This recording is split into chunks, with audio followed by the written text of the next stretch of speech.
Bonsoir les amis. Merci, merci. Bonsoir les amis, c'est toujours surréaliste pour moi d'être ici à Montreux. Je trouve que, honnêtement, je trouve que vous avez vraiment le plus beau festival de jazz au monde. En humour, honnêtement, je préfère le Marrakech du Rire, mais voilà, le jazz, enfin, tant que j'en touche pas une en clarinette, je suis obligé de vous parler de ma bite. Honnêtement, c'est pas de gaieté de cœur, mais c'est comme ça. Non. Non, c'est pas vrai, c'est le Graal ici, c'est le Graal pour les humoristes. On a tous envie d'être sur cette scène, je peux vous dire que quand Manu Payet il m'a appelé, il m'a dit « Guillermo, je présente le gala de clôture, la thématique c'est l'écologie, ça te parle ?» Je lui ai dit « Ouais, ça fait des années que je donne à Greenpeace et tout. » Dans ma tête, je me suis dit « De toute façon, qui va aller vérifier ?» Franchement, il m'aurait dit « J'aurais tout fait pour être sur cette scène, quoi. » Il m'aurait dit « Franchement, Guillermo, le thème de la soirée c'est nazisme et gastronomie, ça te parle ?» J'aurais dit « Mais à fond, carrément, mais... » Manu, mais la choucroute, c'est ma vie, Manu. Vraiment, il n'y a aucun humoriste qui parle mieux de la choucroute que moi. Aucun. Et même Blanche Gardin, alors que Dieu sait qu'elle a la nostalgie de la Grande Allemagne. Mais vraiment... En parlant de nazisme, tiens, tu peux allumer la salle, Laurent, s'il te plaît, 2 secondes.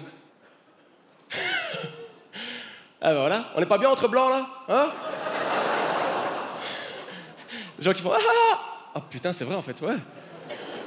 Hitler, il nous verrait, il serait là, putain, je savais que ça allait prendre, hein. Vraiment, tu m'aurais laissé 2 ans.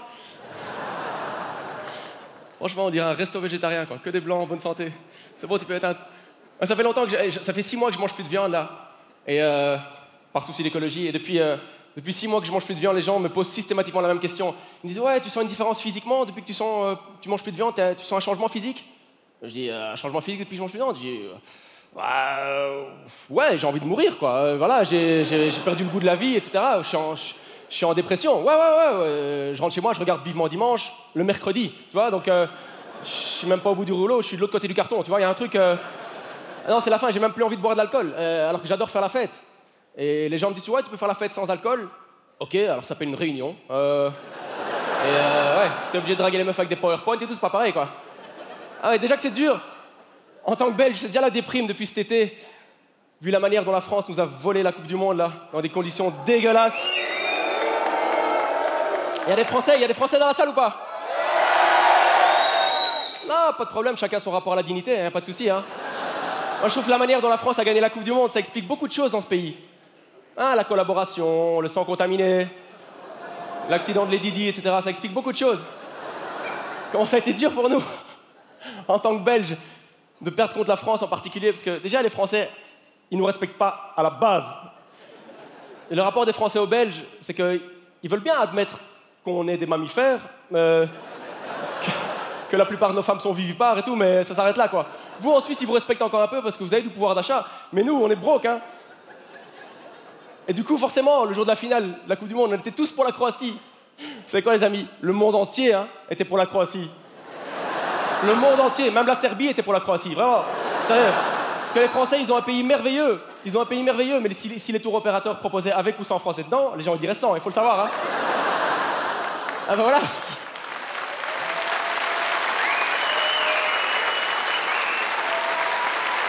voilà. Putain, en Suisse, il vous faut pas grand-chose, hein. Un peu de racisme anti-français, c'est le carnaval de Rio, quoi, putain. C'est vrai que c'est la déprime depuis que je mange plus de viande.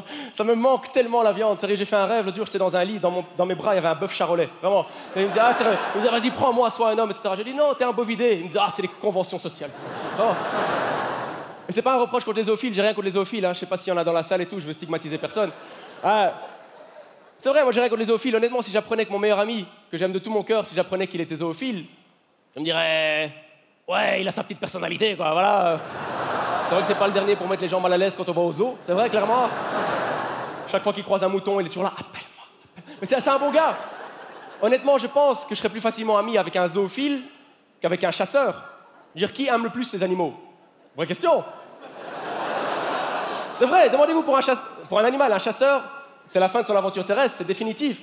Alors que pour un animal, un zoophile, à gabarit égal, je dis bien un gabarit égal, après si tu commences à taper un mulot ou une termite, là tu peux briser un destin, c'est autre chose. Il y a un minimum une cervicale. Et je suis pas en train d'encourager la zoophilie, les amis, hein, qu'on me comprenne bien. Je dis juste que si parmi vous il y a des pervers en puissance, laissez les filles et les enfants tranquilles 2 secondes. Hein. Les animaux, c'est une solution qui vaut ce qu'elle vaut, mais qui manque pas de sel quelque part. Vraiment. Alors l'idéal évidemment, pour qu'il n'y ait pas de souffrance, c'est les végétaux. Hein. Un ficus, une belle scarole, un radis. Ça, c'est le top. Parce qu'il y a toujours des gens qui me disent ouais, depuis que tu manges plus de viande, etc., tu manges peut-être pas de viande, mais tu sais que la carotte que tu manges, elle a peut-être des sentiments aussi. Je dis ouais, elle a peut-être des sentiments, elle a peut-être envie que tu crèves dans un incendie, fils de pute. Oh, ça me gonfle. Parce que c'est déjà difficile de se priver de viande. Après, il y a un vrai changement physique. Je dois avouer, depuis que je mange plus de légumes, j'ai un de ces transits intestinales. C'est une machine de guerre, vraiment. Ah, une machine. Mon côlon, c'est Cap Canaveral, vraiment. Ce truc, c'est un truc de fou. Je promets, je vais chier 4 fois par jour, là, vraiment. J'ai apprivoisé une mouche, vraiment. Elle me suit partout, là. On débriefe après, etc. Elle me dit, ah, je sais pas ce que t'as pas mis l'émotion. Enfin, tu vois, vraiment, il y a un truc... Et par souci d'écologie, comme je sais que ça gaspille beaucoup d'eau, ben, quand je vais chier, je tire la chasse que dans certaines villes, évidemment. Franchement, à Montreux, je pense que t'es un peu obligé. Si tu tires pas la chasse, ça part au pénal, je pense. Non? Vous avez un petit truc avec la propreté ici, non? Non, et moi, j'ai vu des chiens dans la rue se retenir à Montreux, hein, vraiment. Sérieux. Je les ai vus rentrer dans des restaurants en disant ça vous embête si j'utilise vos toilettes. Enfin, j'ai un truc. Mais ça a changé ma vie depuis manger de viande, je peux vous dire. Je déprime. J'ai plus de libido. J'ai plus de libido.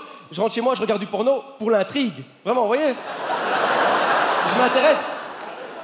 Et tant mieux, parce que ça me prenait beaucoup de temps, honnêtement, la masturbation. Je me masturbe moins, tant mieux, parce qu'honnêtement, ça prenait beaucoup de temps. Ça, bout à bout, c'est 4 ans de ma vie, hein, je peux vous dire, vraiment. Moi, je ferais de la clarinette aujourd'hui, hein, si j'avais utilisé mon temps. Et je serais peut-être au festival de jazz, tiens, voilà.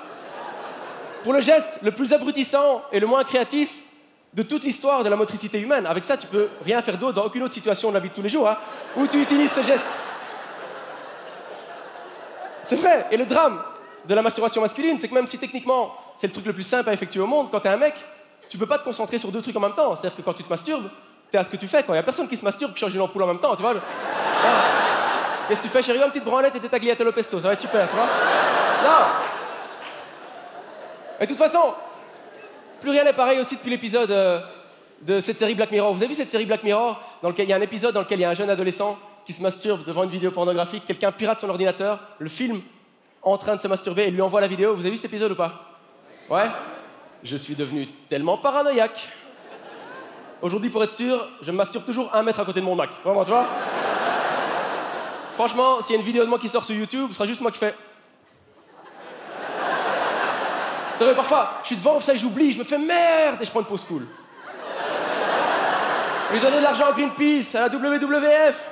Attention au climat, comme ça, si ça part en buzz, au moins ça servira à quelqu'un. Merci d'avoir été là, vous avez été super.